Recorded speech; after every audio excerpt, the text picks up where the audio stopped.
अस्सलाम वालेकुम नाज़रीन, आप देख रहे हैं प्रोग्राम दो टोक। मैं हूं किरण नाज। जिंदा जाएं, लाश बनकर वापस आएं, हुकूमत से पूरे 15 लाख रुपए पाएं। ये है जनाब खैबर पख्तूनख्वा हुकूमत की कारकर्दगी की दास्तान, जहां तब्दीली सिर्फ इतनी है कि 12 साल पहले अगर कोई हादसा हो जाए तो कुछ कम पैसे इमदाद के नाम पर दिए जाते थे, आज कुछ ज़्यादा दे दिए जाते हैं। वरना सड़कों की हालत वैसी ही है जैसे आज से 12 साल पहले थी। इंतज़ामिया उसी गफलत का मुजाहरा करती है जैसे 12 साल पहले किया करती थी। अस्पताल और स्कूल वैसे ही पड़े हुए हैं जैसे PTI के इक़्तिदार में आने से पहले हुआ करते थे। हुकूमती कारकर्दगी की जो ताज़ा कली है, स्वात में दिल दहला देने वाले वाक़े ने बड़ी खोल कर रख दिया है, जहाँ चंद बेबस सैयाह 1 घंटे से ज़ायद दरिया के बीच में फंसे रहे, मदद के लिए पुकारते रहे, दुहाइयाँ देते रहे। इतने बेबस थे ना वो कि अपने प्यारों को अपने सामने दरिया में डूबते हुए देखते रहे, लेकिन उन्हें बचाने के लिए कुछ नहीं कर सकते थे, क्योंकि जो कोशिश कर रहा था वो भी उन बेरहम लहरों का शिकार हो रहा था। और देखते ही देखते सारा ख़ानदान पानी की नज़र हो गया। इस एक तस्वीर ने ना नाज़रीन हिला कर रख दिया है सारे पाकिस्तान को। ये जो तस्वीर है ये हुकूमती बेबसी की है, बेहिसी की है। ये तस्वीर निज़ाम के मफलूज होने की है। ये तस्वीर हुकूमती कारकर्दगी की हकीकत सारी दुनिया को दिखा रही है। जहाँ एक तरफ सैयाह मौत के खौफ में खड़े थे, वहीं दूसरी तरफ उनके प्यारे कभी रेस्क्यू वालों को कॉल मिला रहे थे, कभी वीडियोस बनाकर हुकूमत से अपील कर रहे थे कि कोई तो मदद के लिए आए, लेकिन कोई नहीं आया। मुतासरीन बता रहे हैं कि रेस्क्यू 1112 की टीम 1 घंटे बाद पहुंची मदद के लिए, लेकिन उनके पास ऑपरेशन के लिए किसी किस्म के कोई इंतजामात मौजूद ही नहीं थे। 1122 को कॉल किया। 1122 तकरीबन 1 घंटे के बाद आया और वो आए हैं तो उन्होंने देखा तो देखते हुए कहा कि हमारे पास तो कोई ऐसा इंतजाम नहीं है कि पानी की स्पीड बहुत तेज है। वो चले गए हैं। उसके बाद फिर 15-20 मिनट के बाद आई है गाड़ी और उन्होंने भी देखा, उन्होंने कहा हमारे पास वो कश्ती नहीं है लेकिन हम कुछ करते हैं, और वो चले गए हैं।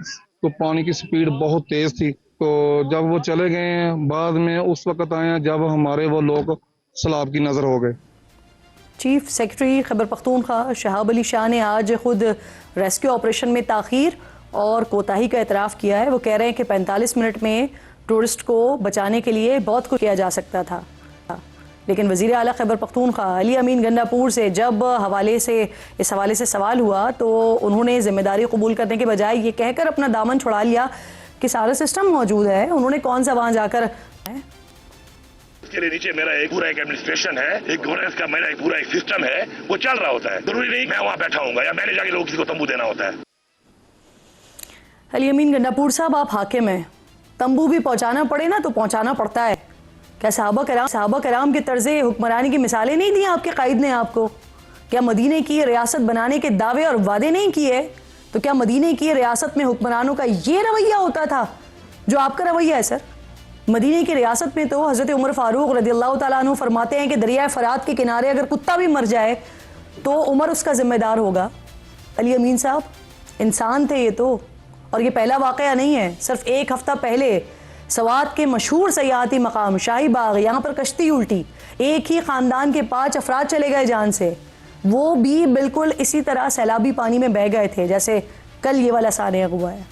इसके बाद होना तो ये चाहिए था कि आप दरिया के किनारे जितने स्पॉट्स, जितने रेस्टोरेंट्स, जितने होटल्स मौजूद हैं वहाँ पर इजाफी एहलकार तैनात करते, लेकिन अफसोस कि ऐसा नहीं हुआ। मुझे 26 अगस्त 2022 का वो मंज़र भी याद आ रहा है जिसमें 5 अफराद को सैलाबी पानी ने बिल्कुल इसी तरह से घेर लिया था। वो भी कई घंटे तक मदद के लिए पुकारते रहे थे। उनको बचाया जा सकता था लेकिन ऐसा नहीं हुआ। कोई हेलीकॉप्टर मदद के लिए नहीं आया। जो वहाँ पर मकामी अफराद मौजूद थे वही ये कोशिश करते रहे और उन्होंने अपनी मदद आपके तहत ही एक शख्स को बचाया था, और बाकी 4 अफराद ऐसे ही पानी में बह गए थे जैसे कल बहे हैं।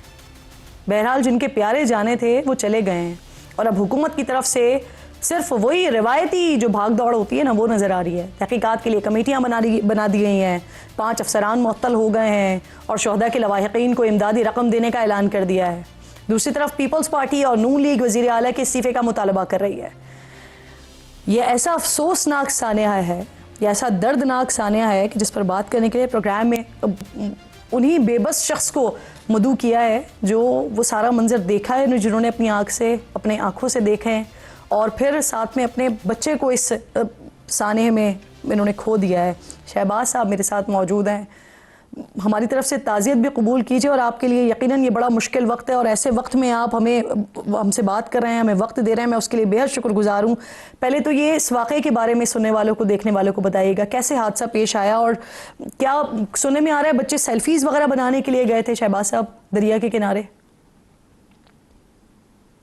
दरिया तो था ही नहीं, जितना जहाँ तक बच्चे गए हैं वहाँ तक तो खुश्क था, वो एक ज़मीन ही थी खुश्क, वहाँ पे बच्चे गए हैं, पानी उसके 10 फुट आगे था, बच्चे वहाँ पे खेल रहे हैं, कुछ सेल्फी, पानी पीछे से आया उनसे, जहाँ से वो गुजर के गए हैं आने वाला रास्ता बंद हो गया उनके वापसी आने के लिए, वहाँ पानी बिल्कुल नहीं था, वो दरिया नहीं था, वो एक रास्ता था, वहाँ पे गए हैं बच्चे। हमें ना किसी ने कहा है इधर जाना है, नहीं जाना, या इधर इस तरह पानी, हमें किसी ने गाइड नहीं किया, ठीक है, इसलिए बच्चे को गए, खुश की जगह पे गए थे। शहबाज साहब, आपने ना अपनी आंखों के सामने अपने बच्चों को दरिया में डूबते हुए देखा है, और बहैसियत वालिदैन मैं समझ सकती हूँ कि आप इस वक्त किस मुश्किल और किस कड़े लम्हे से गुजर रहे होंगे।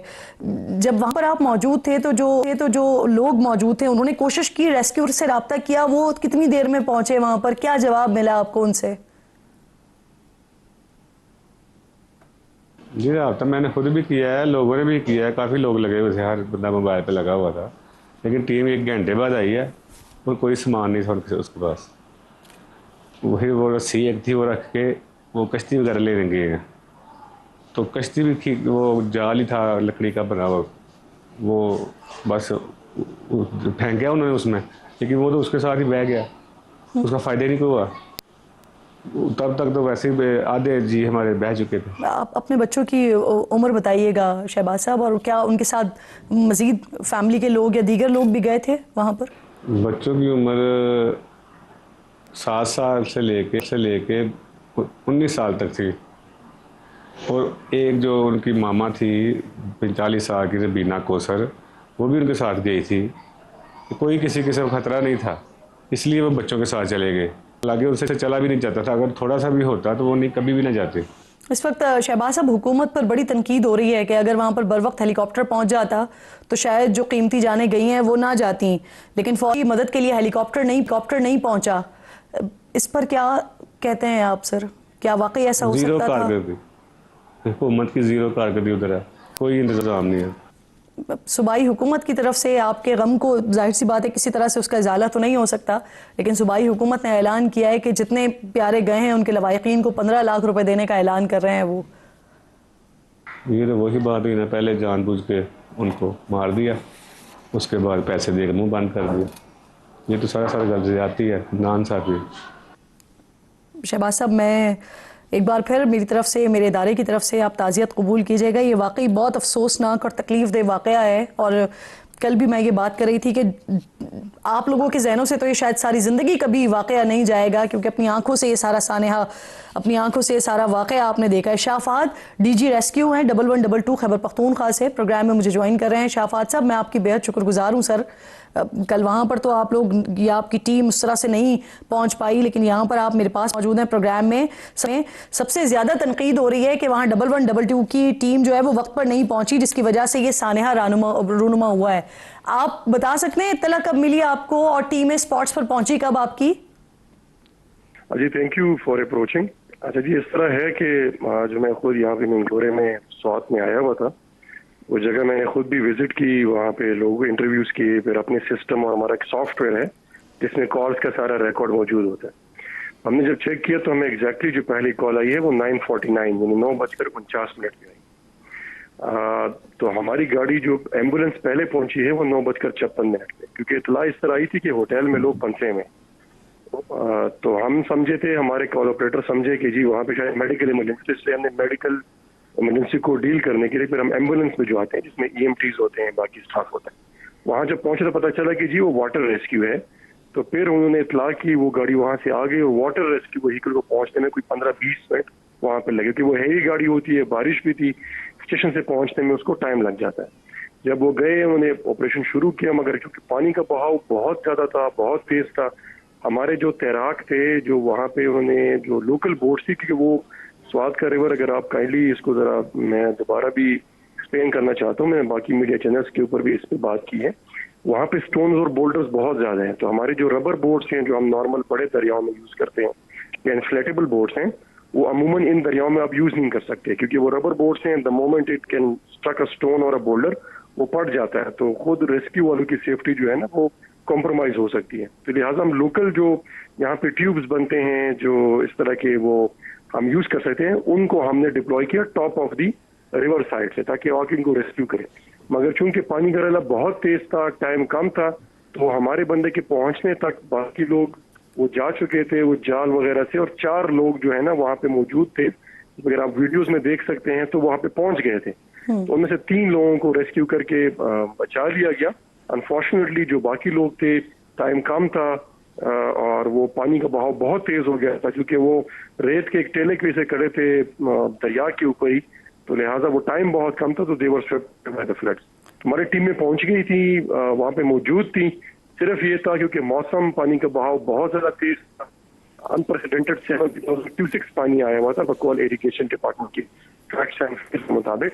तो वो ऑपरेशनल लेवल पे उसको रेस्क्यू करने में मुश्किलात पेश आई, जो रेस्क्यू डिपार्टमेंट डबल। सर कल ये वाकया हुआ है, 23 जून को सैलाब का अलर्ट जारी, आप खुद ये जानते हैं, आप खुद बता रहे हैं कि यहाँ पर स्पेशल किस्म की बोट्स होती हैं रेस्क्यू करने के लिए, तो वो बोट्स वहां पर मौजूद क्यों नहीं थी जब अलर्ट मौजूद था? तो अच्छा देखें, जो अभी लोकल बोट्स की बात कर रहे हैं, तो हमारे पास स्वात में 6 से 8 स्टेशन हैं, तो हमने हर स्टेशन के ऊपर इन बोट्स को डिप्लॉय किया होता है, जहाँ भी जरूरत आए तो हम उनको डिप्लॉय कर सकें। सर अर्ज किया कि जैसे हमें इत्तला मिली, हम पहुंचे, अंदाजा किया, उसके मुताबिक जो असेसमेंट लेके हमारी टीम डिप्लॉय हुई, तो हमने बोट डिप्लॉय कर दी थी। बोट का इतना इशू नहीं था, क्योंकि टाइम कम था, पानी का फ्लो बहुत ज्यादा था, अनप्रेसिडेंटेड था, तो वो जो टाइम फ्रेम था 4 से 5 मिनट एक्चुअली वो बहुत क्रिटिकल था। हमारी टीम पहुंच गई, मगर अनफॉर्चुनेटली वो स्वेप्ट अवे कर गई। तो लिहाजा अगर बोट्स की आप बात करें तो कुछ इस सुबह सवेरे भी हमने, इससे पहले क्योंकि हमारा स्वात का ऑपरेशन कल सुबह से स्टार्ट था 7:30 से, जब अपर स्वात वैली में 22 लोग हमारे लड़कों ने जो है रेस्क्यू किए हुए हैं इन्हीं बोट्स के जरिए। हमारे पास पूरे स्वात डिस्ट्रिक्ट में 5 तकरीबन डाइवर्स हैं जो मुख्तलिफ स्टेशन पे हमने डिप्लॉय किए होते हैं, और लोकल वॉलंटियर्स और सिविल डिफेंस के लोग भी हमारे यहाँ और साथ फिर शामिल होते हैं इस तरह की एक्टिविटीज को मॉनिटर करने के लिए भी, और हमें असिस्टेंस देने के लिए भी जहाँ पे उनकी हमें जरूरत हो। वॉलंटियर्स भी थे, लोकल लोग भी थे, रेस्क्यू भी थे, मगर जो आपको बता रहा हूँ दोबारा कि जी फ्लो बहुत ज्यादा था, इंतहाई तेज था, टाइम इंतहाई शॉर्ट था, जिसकी वजह से हम शायद।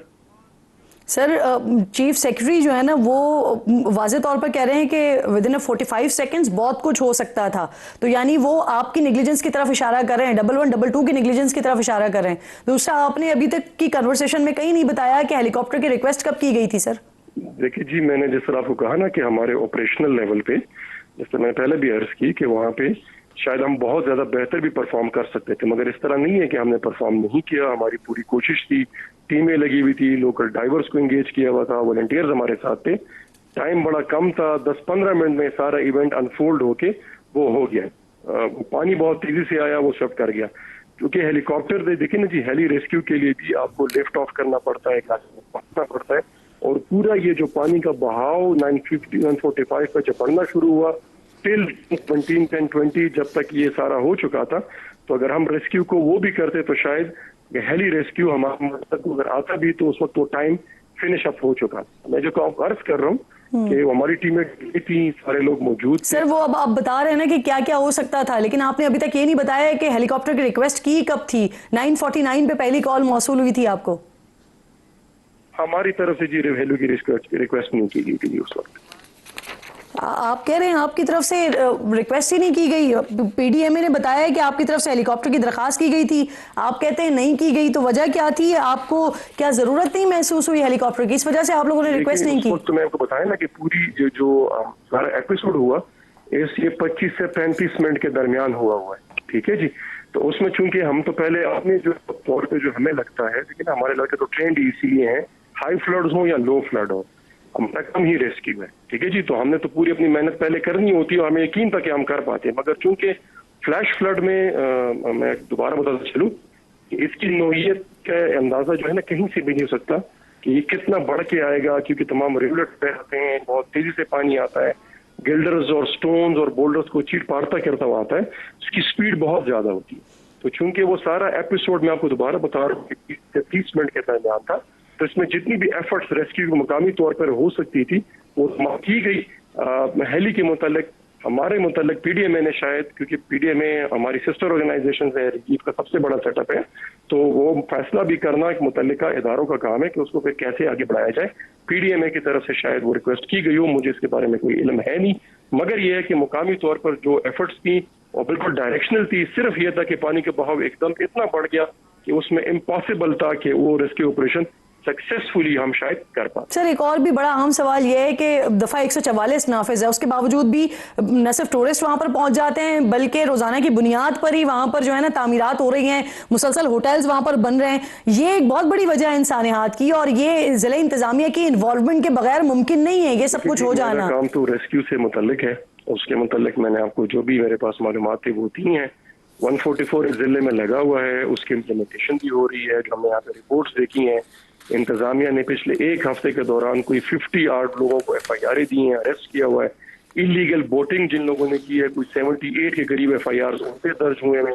जो होटल्स हैं उनके ऊपर रेगुलरली जहाँ पे इंतजामिया से बात हुई एंटी इंक्रोचमेंट ऑपरेशंस होते हैं इनको। बहुत शुक्रिया आपका सर, प्रोग्राम में आप साथ मौजूद थे, शाहिद फात इंपॉर्टेंट गुफ्तगू कर रहे थे इस सारे मामले में, सारे सिनेरियो में क्या कुछ हुआ। असफंदियार खटक साहब भी मुझे ज्वाइन कर रहे हैं जो कि DG PDMA हैं खैबर पख्तूनख्वा से। मैं आपकी शुक्रगुजार हूँ सर। आप मुझे बताइए जो कुछ मैंने अभी फात साहब से सुना है, सवात में सैलाबी रैली की जो सूरत हाल है, ये जो अलर्ट है ये पहले जारी हो गया था और उसके लिए हुकूमत ने आपकी रिकमेंडेशंस वगैरह के मुताबिक एक्शंस लिए थे? जी बिल्कुल। मानसून की मैं थोड़ा सा आपको ब्रीफ करना चाहूंगा कि मानसून की प्रिपरेशन हमारी होती कैसे है। ये प्रोसेस हमारा फरवरी से स्टार्ट होता है, जिसमें हम तमाम स्टेक होल्डर्स से उनकी डिमांड्स लेते हैं, उनकी स्टॉक टेक करते हैं और फिर हम वेदर फॉरकास्ट की वेट करते हैं, जो कि PMD ने, पाकिस्तान मैप डिपार्टमेंट ने हमें 2 जून को इशू किया वेदर आउटलुक प्रोविंस का for the month of July to September. उसके बेस पे हमने पूरा एक कंटीजेंसी प्लान 16 जून को हमने इशू किया, जिसमें डायरेक्शंस दी गई थी तमाम लैंड डिपार्टमेंट्स को बेस्ड ऑन द एडवाइजरी जो कि हमें वेदर आउटलुक आया था पाकिस्तान मेट डिपार्टमेंट से। पर्टिकुलरली इस एडवाइजरी या इस रेन स्पेल ऑफ रेन की हम जब बात करते हैं तो हमने 23 तारीख को ही एडवाइजरी इशू कर दी थी। हमें 23 तारीख को पाकिस्तान मेट डिपार्टमेंट और नेशनल डिजास्टर मैनेजमेंट अथॉरिटी से हमें एडवाइजरी मिली थी फॉर स्पेल ऑफ रेन, जो कि 25 से शुरू हुआ था और 1 जुलाई को इसने खत्म होना था, और ये प्री मानसून बारिशें थी। हमने 23 तारीख को ही तमाम डिपार्टमेंट्स को, जिसमें तमाम डिस्ट्रिक्ट्स के DCs, कमिश्नर साहिबान और तमाम लैंड डिपार्टमेंट्स को हमने एडवाइजरी इशू कर दी थी। और पर्टिकुलरली उसमें मेंशन था कि जो हमारी नॉर्दर्न खैबर पख्तूनख्वा है, जिसको जो हमारा माउंटेनस रीजन है जहाँ टूरिज्म होता है, वहाँ पे हमने फ्लैश फ्लड की और हैवी रेन्स की हमने प्रेडिक्शन जिस तरह डिपार्टमेंट ने की थी, हमने इनको कम्युनिकेट कर दिया था। सर हर साल ही हम देखते हैं मानसून जब आता है तो सैलाब का खतरा तो होता है। अभी आप खुद कह रहे हैं प्री मानसून है, और इस दौरान भी सर रेस्क्यू, सिविल डिफेंस और जो दीगर हंगामी काम करने वाले इदारे होते हैं उनको फौरी तौर पर अलर्ट कर दिया जाता है, अलर्ट रहने की हिदायत की जाती है। तो जिस जगह पर ये सानेहा हुआ है वहां पर क्या खतरा नहीं था, और अगर खतरा था तो फिर वहां पर अलर्ट क्यों नहीं थे? मकामी अफराद कह रहे हैं राब्ता कर रहे थे, कोई आ नहीं रहा था।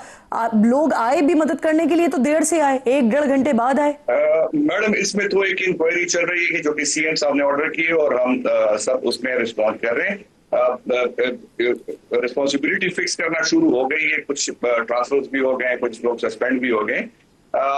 हमने जब 23 को ये इशू किया तो इसमें तमाम डिस्ट्रिक्ट एडमिनिस्ट्रेशन को आगाह कर दिया गया था कि इसी तरह बारिश होंगी और फ्लैश फ्लड का खतरा है, और हमको ये समझना होगा कि हम एक क्लाइमेट चेंज की इन्वायरमेंट से गुजर रहे हैं। क्लाइमेट चेंज जो फिनोमेना जिसके बारे में बात की जाती थी, अब वो एक रियलिटी बन गई है, और ये हर साल इर्रेगुलर वेदर पैटर्न आते हैं। ये पिछले साल भी हुआ था, उससे पिछले साल भी हुआ था। तो हम लोग बात कर अच्छा, एक और बात भी बताइए सर, ये बहुत ज्यादा तनकीद हो रही है कि अगर हेलीकॉप्टर होता तो लोगों की जानें बच सकती थी। तो क्या आपके इल्म में है सूबाई हुकूमत से कोई राब्ता किया गया था, हेलीकॉप्टर मांगा गया था, वो नहीं मिला, वहां से क्या जवाब मिला, क्या हुआ सर? बिल्कुल मैडम, आज सुबह ही चीफ सेक्रेटरी साहब ने विजिट किया है स्वात का, और वहाँ पे चीफ सेक्रेटरी साहब ने चूंकि चीफ सेक्रेटरी साहब भी ब्यूरोक्रेसी को लीड कर रहे होते हैं, तो उन्होंने स्टेटमेंट दी है कि रिक्वेस्ट आई थी हेली का, लेकिन चूंकि आपको पता होगा हमने सबसे बड़ा ऑपरेशन चलाया कोरम के लिए, हमने तकरीबन 2 महीने हमने हेली सर्विस चलाई है। तो ये जो रिक्वेस्ट आई थी, तो वेदर कंडीशन जिस तरह चीफ सेक्रेटरी साहब ने सुबह क्लियर किया था कि वेदर कंडीशन परमिसिबल नहीं थे कि वो फ्लाई कर दे, क्योंकि हेली ने पेशावर से आना था और उस टाइम वहां बारिश हो रही थी, वेदर कंडीशन जो थी वो हार्श थी, वो फ्लाई ना कर सका टाइम पे। रिक्वेस्ट आई थी जिस तरह चीफ सेक्रेटरी साहब ने सुबह अपने मीडिया टॉक में उसको क्लियर किया। रेस्क्यू 1112 खुद कह रहा है कि हमें जरूरत नहीं थी हेलीकॉप्टर की, इसलिए रिक्वेस्ट नहीं की। आप ये कह रहे हैं कि चीफ सेक्रेटरी ने खुद बताया कि हेलीकॉप्टर की रिक्वेस्ट की गई थी, लेकिन क्योंकि वेदर सूटेबल नहीं था इस वजह से हेलीकॉप्टर वहां नहीं भेजा गया। सानिया हो जाता है और फिर इसी तरह से एक के सर दूसरे के सर जो है वो जिम्मेदारियां डाली जाती हैं। लेकिन अब आने वाले वक्तों में इस तरह की दोबारा सानियात ना हो, उसके लिए कोई हिकमत अमली नहीं बनाई जाती और यही अफसोसनाक बात है। प्रोग्राम में वक्त हो गया एक ब्रेक का, ब्रेक के बाद वापस आएंगे तो वजीर दिफा ख्वाजा आसिफ साहब साथ मौजूद होंगे, इस मामले पर भी और दीगर पॉलिटिकल मामलात पर भी उनसे बात करेंगे ब्रेक के बाद।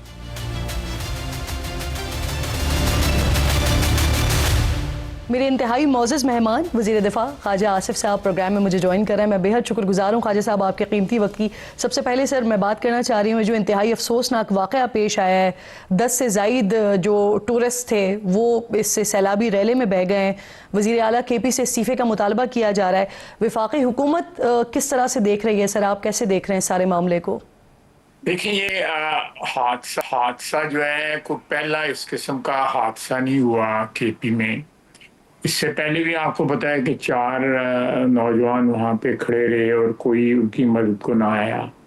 उससे पहले भी ये एक सीरीज ऑफ इंसिडेंट्स हैं, ट्रेजिक इंसिडेंट्स हैं जो KP में हुए हैं, लेकिन उनके कान पे जूं तक नहीं रेंगी।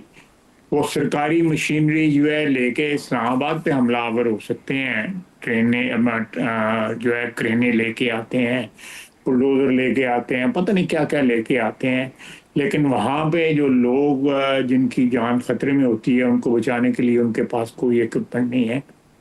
और एक सैलाब, तो ये तो सैलाबी रेला तो अभी आया, बदकिस्मत लोग जो है सियालकोट से गए हुए थे ज़्यादातर, तो सारे के सारे उसमें बह गए, कुछ बच गए हैं, कुछ का आज 8 का जनाजा हुआ है, 2 का कल जनाजा है। लेकिन वो करप्शन के रेले में जो सारा सूबा बह रहा है उसके मतलब किसी को कोई तवज्जो नहीं है, और आपस में हिस्से बांटने के ऊपर जो है इनकी लड़ाइयाँ होती रहती हैं कि किसको ज़्यादा लूट मार का हिस्सा मिलना है और किसको कम मिलना है। और सारी जो डिवीज़न जो है वो इक़्तिदार की भूख है या दौलत की भूख है इस पार्टी के अंदर, जो है सारी की सारी लड़ाई जो है इन 2 चीज़ों की वजह से। ठीक ख्वाजा साहब, अब सर मखसूस नशस्तों वाले मामले पर आ जाते हैं। जो अदालत की तरफ से फैसला आया, हुकूमत सर इसी तरह का फैसला एक्सपेक्ट कर रही थी? देखिए ये मैं जो गलती, जो बुनियादी गलती जो है, मैं कोई लॉयर नहीं हूँ, लेकिन जो मेरी समझ में आता है कि इन्होंने एक अरसा दराज जो है जो पार्टी के जो इलेक्शंस हुए हैं वो नहीं किए। जो बुनियाद बनी इस सारी लिटिगेशन की, जिसकी वजह से अल्टीमेटली कभी इनका नाम जो है वो PTI हो जाता है, कभी सुन्नी इत्तेहाद हो जाता है, कभी कुछ और हो जाता है, कभी कुछ और हो जाता है। मुझे तो 2-3 साल तो मुझे भी हो गए देखते हुए, मुझे अभी समझ नहीं आई कि ये कौन सी पार्टी है, इसका क्या नाम है, इसका क्या ब्रांड है, क्या शनाख्त है, किसी को कोई नहीं पता। तो फिर अल्टीमेटली फिर इस तरह तो होता है फिर इस तरह के कामों में। और अब ख्वाजा साहब अब तो यहाँ तक भी बात की जा रही है कि ऑलरेडी जो मखसूस नशस्तें थी वो चली गई इनके हाथ से, अब कुछ मज़ीद कहा जा रहा है कि मज़ीद लोगों की नाअहलियाँ हो सकती हैं, क्योंकि जल्दी 9 मई के ट्रायल कोर्ट्स भी जो हैं वो 9 मई के हवाले से फ़ैसले देने जा रहे हैं, तो ये फिर मज़ीद अफ्ताद पड़ेगी PTI के लिए। ये मेरा ख्याल है इसके अलावा एक और है, हो सकता है मेरी असेसमेंट जो है वो मेरी नासमझी के ऊपर उसकी बुनियाद हो, लेकिन मुझे लगता है कि इसमें बहुत से लोग आज़ाद हो गए हैं, यानी वो आज़ाद रुकनीत के ज़ुमरे में या डेफिनेशन में वो आते हैं। मेरी समझ है, pardon me if I am saying something legally incorrect, तो वो जब आज़ाद होंगे तो फिर कोई और भी उस्ताद इनके ऊपर आ जाएगी, क्योंकि लोग जो है ये सारे जो परिंदे ही इनके पास इकट्ठे हुए हैं ना, तो परिंदे जो है वो शाम को उड़ जाते हैं जब शाम पड़ती है। और वो फिर किन किन दरख्तों पर आकर बैठ सकते हैं वो उड़ने वाले परिंदे वो हाजी साहब? फलदारी दरख्त ढूंढेंगे कोई, मेरा मतलब है बगैर फल के या बगैर पत्तों के या बगैर साए के तो जो है दरख्त तो नहीं ढूंढेंगे। और वो फलदार दरख्त सर आजकल नून लीग है सर। नहीं, ये और भी पार्टियां हैं, मतलब हो सकता है वो अलग एक पार्टी बन गई गवर्नमेंट कोलिशन में शामिल हो जाए। क्या आप समझ रही हैं ना मेरी बात जो है, क्योंकि ये जो डेफिनेशन आई है उसके हिसाब से जो है ये ना मैं again I admit my ignorance कि ये जो है इनमें से बहुत से लोग जो है ना वो आज़ाद अरकान की डेफिनेशन में आएंगे और उनको पार्टी या तो ज्वाइन करनी पड़ेगी, कोई जो एग्जिस्टिंग सो कॉल्ड उनकी पार्टी है उसमें ज्वाइन करेंगे, या फिर ये है कि ये अलहदा भी कोई एक फॉरवर्ड ब्लॉक या कोई अपनी पार्टी जो है ABCDEFGH जो है इस किस्म की बना लेंगे। ये भी एक पॉसिबिलिटी है। और जो भी फॉरवर्ड ब्लॉक होगा ख्वाजा साहब वो उसका मुमकिन इम्कान है कि वो हुकूमत को सपोर्ट कर रहा होगा ख्वाजा साहब? ये तो उनकी चॉइस होगी, मैं आई कांट प्रेडिक्ट, ये उनकी चॉइस होगी, हालात के मुताबिक जो है मुख्तलिफ औकात में वो क्या फैसला करेंगे।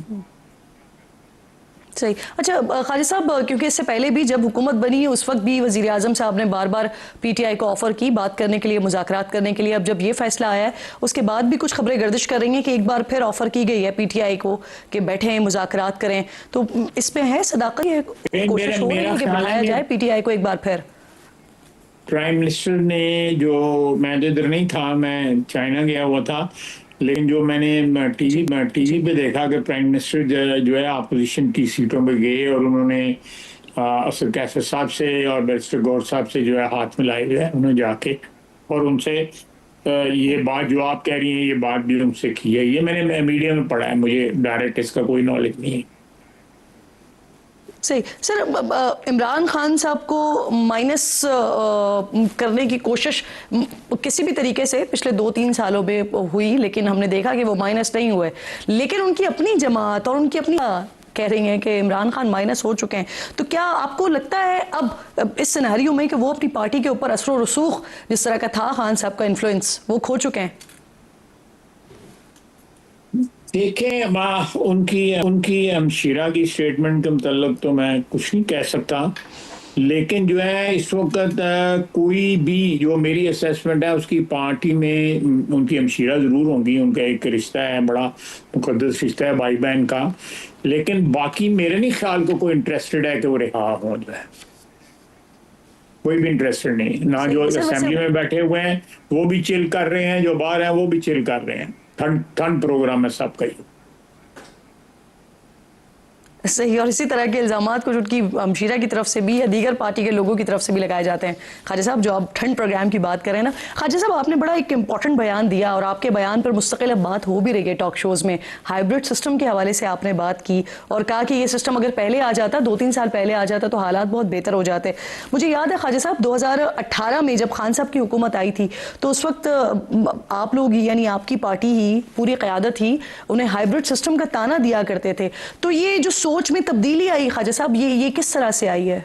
ये देखिए, मैं तो उस हवाले से की बात के इस वक्त जो सिस्टम चल रहा है, मसलन SIFC एक ऑर्गेनाइजेशन है जिसमें सिविलियन ब्यूरोक्रेसी और मिलिट्री ब्यूरोक्रेसी मिलके फैसले करते हैं, इस तरह और बहुत से फैसले होते हैं जिसमें हमारी establishment, political establishment and military establishment जो है मिलके फैसले करते हैं।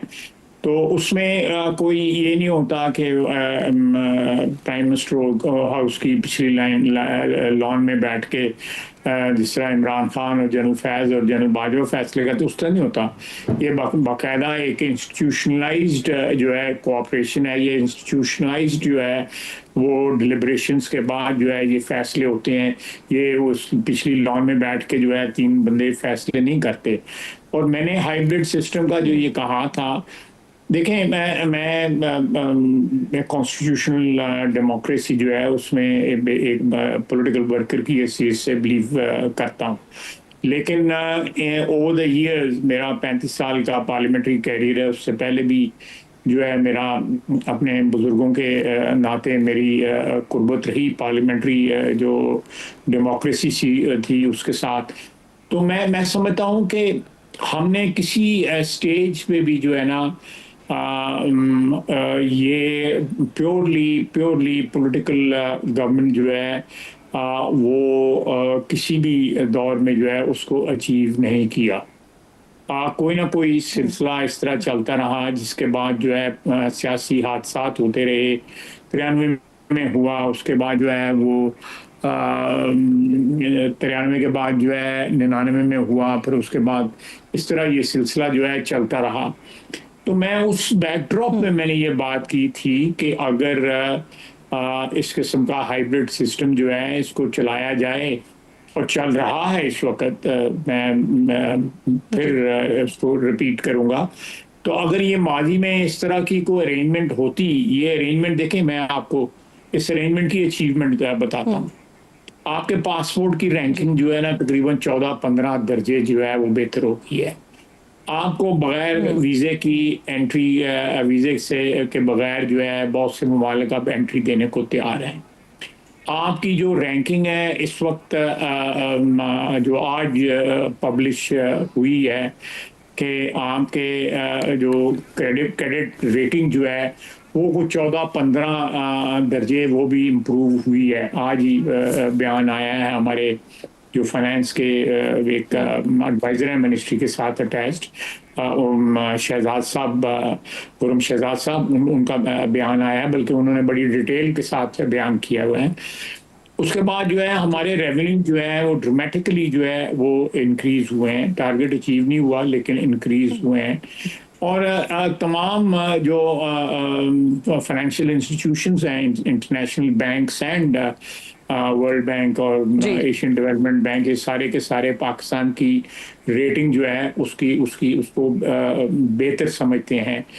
फिच ने, मूडीज ने, सब ने जो है हमारी जो है, तो मैं समझता हूँ कि ये इसी सिस्टम की जो इस वक्त प्रेवलेंट है हमारे मुल्क के अंदर, ये उसी के समरात हैं जो हमें मिल रहे हैं। मैंने सिर्फ फाइनेंशियल बात की है, पॉलिटिकल बात जो है वो दुरुस्त कह रहे हैं ख्वाजा साहब आप। ब्लूमबर्ग तक की रिपोर्ट आई है, वो जो हमारे ऊपर एक तलवार लटक रही थी डिफॉल्ट करने की, अब उससे भी पाकिस्तान उस रेंज से ही बाहर निकल गया है। मुझे ये फरमाइए। नहीं जी बिल्कुल अल्हम्दुलिल्लाह। अब मुझे फरमाइएगा ख्वाजा साहब, दो बड़ी इंपॉर्टेंट बात आपने बड़ी इंपॉर्टेंट बात की, इसमें दो सवाल हैं सर। एक तो ये कि ये जो हाइब्रिड सिस्टम इस वक्त चल रहा है और एक 2018 का हाइब्रिड सिस्टम था, इन दोनों में डिफरेंस क्या है? और दूसरा ये कि ये जो मियाँ साहब, शहबाज शरीफ साहब जिस हाइब्रिड सिस्टम को लेकर चल रहे हैं, क्या मियाँ नवाज शरीफ साहब इस हाइब्रिड सिस्टम को लेकर चल सकते थे? चाहे वो 90 होता या 2013 होता, मियाँ साहब लेकर चल सकते थे इसे? देखिए, वो सिचुएशन अराइज नहीं हुई, तो इसलिए मैं उस पर स्पेकुलेट भी नहीं करूँगा कि 93 में क्या हुआ या 97 में क्या हुआ। जो उधर उस वक्त जो गिवन सर्कमस्टांसेस थे उसमें मियाँ साहब जो है is a very firm believer in the upholding of the constitution. मियाँ नवाज शरीफ साहब, हम भी बिल्कुल उन्हीं के, जो हमारे लीडर हैं उन्हीं के जो है पैरोकार हैं, उन्हीं के नक्शे कदम पे चलने वाले हैं। लेकिन इस वक्त मैंने जो ये स्टेटमेंट दी है ना, I am ready to defend it, मैं तो उससे मुकर नहीं रहा कि ये वक्त की एक ज़रूरत है कि आप किसी एक गैप बीच में ऐसा ले आए जहाँ पे कॉन्स्टिट्यूशनल डेमोक्रेसी जो है, जो एक वेस्टर्न कॉन्सेप्ट है। आप मुझे बताइए कि इस सारे खित्ते में कहाँ पे जो है ये डेमोक्रेसी जो है, वेस्टर्न डेमोक्रेसी जो है वो कामयाब या आइडियल जो है एक शक्ल में कायम है। आप देखें, अमेरिका में डेमोक्रेसी है, एस्टेब्लिशमेंट जो अल्टीमेटली फैसले करती है, वो उनका प्रेसिडेंट भी मानता है, नहीं मानता तो फिर उसके बाद जो कुछ होता है वो तारीख में बहुत दफ़ा हो चुका है, वो आपके सामने है। इसी तरह पार्लियामेंट्री डेमोक्रेसी ब्रिटेन में है, लेकिन वहाँ पे भी जो है उसकी वहाँ पे लकीरें उन्होंने लगाई हुई हैं, जिनको अगर कोई क्रॉस करेगा तो वो जो होता है उस मुल्क में वो भी तारीख का एक हिस्सा है। बड़ी लंबी चौड़ी बहस हो जाएगी। इसलिए जो एक एक आप कह सकते हैं किताबी शक्ल है डेमोक्रेसी की। वो तो यूनानियों के वक्त की ये सिलसिला चला हुआ है, और उस वक्त भी लोगों को जहर के प्याले पीने पड़े थे जमहूरियत के लिए, और जमहूरियत जो है नहीं आई थी। तो I don't want to go back that far, लेकिन ये मुझे बताएं कि डेमोक्रेसी जो है को उस सफ़र को तय करने के लिए मेरा ख्याल है कुछ मराइल से गुजरना पड़ता है, और हम उन मराइल से जब भी गुजरने की कोशिश हमने की तो जो हालात में रुख ऐसा बदला कि वो फिर हम जो है कई साल पीछे चले गए। मैं समझता हूँ कि मौजूदा हालात में जो है प्रोग्रेस जो हो रही है, मौजूदा एग्जिस्टिंग सिस्टम जिसको मैंने हाइब्रिड कहा है, ये उसके समरात हैं, और ये इसी तरह चलता रहेगा। मैं मियां शहबाज शरीफ को जो है सारी उम्र से जानता हूँ, 1964 से लेके अब तक किया एक बड़ा लंबा असर है। इसी तरह मैं मियां नवाज शरीफ को भी जानता हूँ, मेरी उनके उनके वो मेरे लीडर हैं, उनकी रफाकत में जो है मेरी सारी उम्र गुजरी हुई है। मुझे पता है कि वो they are believer in democracy, लेकिन अगेन मैं उस तरफ आऊंगा कि हमारे जो हादसात होते रहे हैं, चाहे वो 58 में हुआ, चाहे वो 69 में हुआ, या उसके बाद के जो हादसात हुए, उन्होंने हमें strategic in economic terms and strategic otherwise जो है हमें कमजोर किया। आप देखें कि मैं अभी रीसेंट पास्ट की बात करता हूँ, पिछले 1.5 महीने की बात करता हूँ। आपको 3 जगह फतुहात हुई हैं। आपकी फौज जो है फातेह निकली है बुनियान मरसूद से जी, अल्हम्दुलिल्लाह। उसके बाद जो है आपको जो है SCO में जो फतह हुई है, हिंदुस्तान वहां से भागा है, अकेला रह गया था, 9 के 9 जो है बाकी मेंबर खिलाफ थे उसके, और उन्होंने कहा कि एविडेंस आपके पास है पहलगाम की तो दें, हम इसको जो एजेंडे में जो है इंक्लूड कर लेते हैं। उसके बाद तीसरी फतह आज कल शाम को हुई है कि वो जो सिंतास माहदे को जो है रेपुडिएट करने की या हेल्ड इन अबेंस करने की बात कर रहे थे, उन्होंने जो इंटरनेशनल परमानेंट जो आर्बिट्रेशन कोर्ट है दुनिया का, उन्होंने कहा जी कि ऐसी कोई शिप नहीं है जिसमें ये इजाजत हो हिंद सिंतास माहदे के अंदर। आप 1.5 महीने के अंदर जो आपको तीन जो है आपको विक्ट्रीज मिली है हिंदुस्तान के खिलाफ, आपका अजली और अबदी दुश्मन जो है उसके खिलाफ जो है, अगर इस वक्त जो इस वक्त चल रहा है हमारा मॉडल जो है हमारी हुकूमत का, जिसको मैंने हाइब्रिड कहा है, लोग भी हाइब्रिड इसको कहेंगे, अगर ये ना होता और हम इंटरनल जो हमारे फ्यूड्स हैं उसमें फंसे हुए होते, तो खुदा न खास्ता हो सकता है हमें ये कामयाबियां नसीब ना होती। जी, और ख्वाजा साहब एक और भी बहुत बड़ी कामयाबी सर जिसका क्रेडिट स्ट्रेटली आपको जाता है सर, कल जो SCO में जिस तरह से आपने न सिर्फ जाफर एक्सप्रेस का मामला उठाया बल्कि जिस तरह से आपने पाकिस्तान का मुकदमा लड़ा है, तो बहुत बड़ी कामयाबी हमें यहाँ पर उठानी पड़ी है, उसका क्रेडिट जाता है सर आपको। सर मुझे ये फरमाइएगा, हमारे ही साथी हैं मुनीफ फारूक साहब, वो ये खबर दे रहे हैं कि अगले 2-3 महीने में इंडिया जो है वो फिर से कुछ करने वाला है, कुछ इस तरह की इत्तलात भी मौजूद हैं। ख्वाजा साहब जरा इस बारे में फरमाइएगा। नहीं, मुझे कोई इंफॉर्मेशन नहीं है, मुनीब की भी अपनी एक असेसमेंट होगी, हो सकता है वो इंफॉर्मेशन बेस्ड हो, लेकिन इस वक्त जो हिंदुस्तान की क़यादत जो है जिस तरह वो जख्म चाट रही है, वो अपनी जो पॉलिटिकल जो क्या कहते हैं साख जो है उसको बहाल करने के लिए ना कोई एडवेंचर जो है करने की कोशिश कर सकते हैं। मैं इससे इख्तलाफ नहीं करूँगा कम्प्लीटली जो है, लेकिन what happens in next 15 days or month or 1 month and a half, इतनी जल्दी जो है वो फास्ट फॉरवर्ड हो रही हैं चीज़ें जो हैं। आज जो चीज़ प्रोडिक्ट करते हैं वो कल जो है मतरूक हो जाती है, जो कल करते हैं वो परसों जो है वो मतरूक हो जाती है। तो मैं समझता हूँ कि इसकी पॉसिबिलिटी है, जो मुनीब कह रहा है उसकी पॉसिबिलिटी है। I won't rule that out, but let's hope the sanity prevails, और हिंदुस्तान भी जो है कि इतना हेजेमोनिक जो है मेंटेलिटी के जो उनके हुक्मरान हैं उनसे उनकी जान छूटे, जिस तरह भी होता है इलेक्शन के जरिए हो सकती है, लेकिन इस खिते में अमन की ख्वाहिश करना जो है एक बड़ी जायज़ ख्वाहिश है, चाहे वो कोई भी मुल्क उसकी करता हो। हमें अमन की ख्वाहिश करनी चाहिए, हम कोई जो है अमन की या बदअमनी जो है वो आम इंसान के लिए जो इस खित्ते में रहता है उसके लिए कोई अच्छा शगुन नहीं होता। खुशहाली जो है वो अमन के साथ आती है, बदअमनी में खुशहाली नहीं आती। बिल्कुल ठीक। और सर फिर आप समेत पूरी पाकिस्तानी कौम, और आप तो बारहा कह भी चुके हैं कि वैसे तो हम चाहते हैं, लेकिन अगर फिर भी चाहता है भारत कुछ तो आ जाए, कोशिश कर लें, जितनी मार अभी पड़ी है उससे ज़्यादा मार दोबारा अगली दफ़ा में पड़ेगी। बहुत बहुत शुक्रिया ख्वाजा आसिफ साहब, प्रोग्राम में आप साथ मौजूद थे। और वंस अगेन सर, जिस तरह राइटफुली ये सारा क्रेडिट SCO में जो कुछ आपने किया और जिस तरह से सुबकी उठानी पड़ी भारत को, इसका क्रेडिट आपको जाता है। मैं आपकी बेहद शुक्रगुजार हूँ, आपके वक्त की बेहद शुक्रगुजार हूँ। प्रोग्राम के आखिर में नाजरीन बात करेंगे पाकिस्तान और इंडिया के दरमियान जंग बंदी, फिर ईरान और इसराइल के बीच सीज फायर करवाने के बाद क्या अब अमरीकी सदर डोनाल्ड ट्रंप गजा में भी इसराइल का जारी जुल्म बंद करवाने में कामयाब हो जाएंगे? ये सवाल ट्रंप के हालिया बयानात और मशरिक़ वस्ता में होने वाली कुछ पेशरफ्त के बाद उठ रहा है। कल डोनाल्ड ट्रंप ने दावा किया कि गजा में जंग बंदी के बहुत करीब हैं और वो पुरुम्मीद है कि 1 हफ्ते में ये हो जाएगी।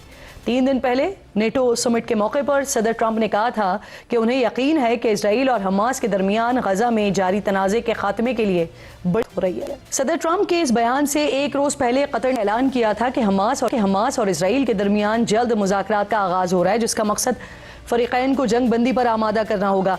इस ऐलान के कुछ देर बाद ही हमास के एक रहनुमा ने गैर मुल्की खबरसा एजेंसी को तस्दीक की कि मिस्र और कतर के सालिसों के साथ बातचीत मुसलसल जारी है। इसी दौरान इजरायली अखबार ने खबर दी कि अमरीकी सदर डोनाल्ड ट्रंप और इजरायली वज़ीर आज़म ने 2 हफ्तों में गजा में जंग ख़त्म करने पर इत्तेफाक किया है। खबर के मुताबिक दोनों रहनुमाओं ने गजा में जंग के फौरी खात्मे और इब्राहिमी मुआहदे को तौसीह देने पर इत्तेफाक किया है, जिसके तहत 4 अरब ममालिक, जिनमें मुत्तहदा अरब इमारात और मिस्र भी शामिल हैं, हमास की जगह गजा पर मुश्तरका हुकूमत करेंगे और हमास की क़यादत को जला वतन करके तमाम यरगमालियों को रिहा कर दिया जाएगा। खबर के मुताबिक ट्रंप और नेतन्याहू के दरमियान फ़ोन कॉल में सऊदी अरब और शाम के इसराइल से सिफारती ताल्लुकात कायम करने पर भी बात हुई है। इसी दौरान अमरीकी सदर डोनाल्ड ट्रंप के मुशीर बराए मशरिक़ वस्ता ने बड़ा और हैरान कुन दावा किया है कि जल्द बहुत से ऐसे ममालिक भी इसराइल को तस्लीम करेंगे जिनके बारे में कोई सोच भी नहीं सकता था। नाज़रीन, ये वाज़ेह रहे कि इससे पहले भी अमरीका सऊदी अरब के हवाले से ऐसा दावा करता रहा है, जैसे सऊदी वली अहद ने 2 टोक अंदाज में मुसरत कर दिया था कि वो फ़लस्तीनी रियासत के क़याम तक इसराइल को तस्लीम नहीं करेंगे। इसी दौरान कल फ़लस्तीन की सरकारी खबरसा एजेंसी ने खबर दी है कि फ़लस्तीन के सदर महमूद अब्बास ने अमरीकी सदर को ख़त लिखा, जिसमें कहा गया कि इसराइल के साथ अमन मुआहदा होने तक वो अमरीकी सदर के साथ मिलकर काम करने को तैयार हैं। यहाँ आपको ये भी याद दिला देती हूँ कि आज से 4 महीने पहले यानी फरवरी में डोनाल्ड ट्रंप ने अपना गजा प्लान पेश करते हुए तजवीज़ दी थी कि गजा से बेघर होने वाले फ़लस्तीनियों को जंगज़दा इलाके से बाहर पड़ोसी अरब ममालिक यानी मिस्र या उर्दन में मुस्तकिल तौर पर आबाद किया जाए, जबकि अमरीका इस इलाके की तामीर नौ के लिए मिल्कियत ले ले। सदर ट्रंप की तजवीज़ के बाद इजरायली वज़ीर आज़म ने तजवीज़ पेश की थी कि सऊदी अरब फ़लस्तीनियों को अपने मुल्क में भी आबाद कर सकता है, लेकिन इन दोनों तजावीज़ को आलमी बरादरी, ख़ास तौर पर अरब ममालिक की तरफ से शदीद तनकीद का निशाना बनाया गया था, जबकि पाकिस्तान ने भी इसकी मजम्मत की थी। अमरीकी सदर की तरफ से गजा मंसूबे की तजवीज़ के बाद से अरब रियासतों पर दबाव बढ़ रहा था कि वो मुतबादिल प्लान पेश करें, जिसके बाद मार्च के आगाज़ में मिस्र ने गजा की तामीर नौ के एक मुतबादिल मंसूबे की मंजूरी दी, जिसमें दिलकश इमाराती डिज़ाइंस की इमारात के साथ साथ फ़लस्तीनियों के हुकूक़ की भी बात की गई थी। उस वक्त BBC ने बताया था कि मंसूबे के लीक शुदा मुसवदे में दर्ज है कि गजा अरब रियासतों और फ़लस्तीनियों की मिल्कियत है, और मुसवदे में दर्ज है कि ये मंसूबा मिस्र ने फ़लस्तीन और अरब ममालिक के ताउन से पेश किया है, लेकिन अब तक इस मंसूबे के हवाले से कोई अमली पेशरफ्त हमारे सामने नहीं आ सकी है।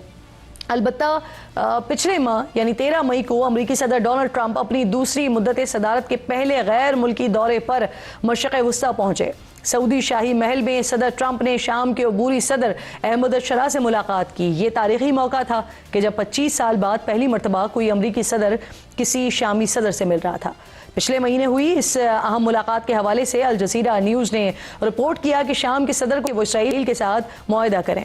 दूसरी तरफ इसराइल की मासूम फ़लस्तीनियों पर जुल्म, जबर और बर्बरियत बिला रुकावट जारी है। सिर्फ पिछले 1 महीने में जालिम इसराइली फोर्सेस ने इमदाद के मुंतज़र निहत्ते और भूखे 600 से ज़ायद फ़लस्तीनियों को शहीद कर दिया है।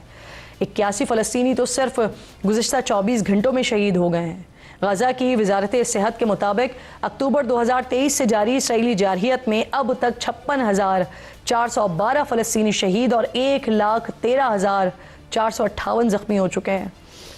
इसी दौरान इसराइली बर्बरियत की मजीद हौलनाक दास्तानें भी बेनकाब हो रही हैं। खुद इसराइली यूनिवर्सिटी के प्रोफेसर ने रिपोर्ट में इंकशाफ किया है कि 56,000 शहादतों के अलावा गजा में तकरीबन 4 लाख फ़लस्तीनी लापता हैं। हार्वर्ड डेटा वर्ड्स में शाये रिपोर्ट में भी ये बताया गया है कि 4 लाख लापता अफराद में निस्फ तादाद मासूम फ़लस्तीनी बच्चों की है। इस इंकशाफ के साथ ही खदशे का इजहार किया गया है कि गजा में शहादतों की तादाद सरकारी आदाद शुमार से कई ज़्यादा हो सकती है। इसराइली मीडिया ने इसराइली फ़ौजियों के हवाले से बताया है कि नेतन्याहू की हुकूमत ने गजा में इमदाद के लिए जमा होने वाले निहत्ते फ़लस्तीनियों को गोलियां मारने का हुक्म दे रखा है।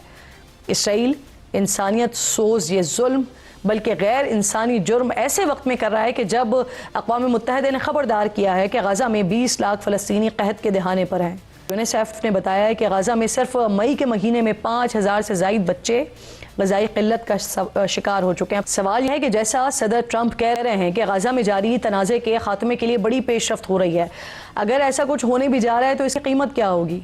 क्या फ़लस्तीनियों को उनके घरों से बेघर करने के अमरीकी और इसराइली मंसूबे पर अमल नहीं होगा? क्या मगरब मिस्र का बनाया गया मुजव्वज़ा गजा मंसूबा इस पर अमल करने के लिए तैयार होगा? और वो कौन से ऐसे ममालिक हैं जिनका दावा रहा है कि वो इसराइल को तस्लीम करने जा रहे हैं? प्रोग्राम का वक्त ख़त्म हो गया। इंशाअल्लाह नाज़रीन से मुलाकात होगी कल। अपना और अपने मुल्क का ख़ास ख्याल रखिए। फ़लस्तीन को, कश्मीर को अपनी दुआओं में याद रखिए। अल्लाह ने के बाद।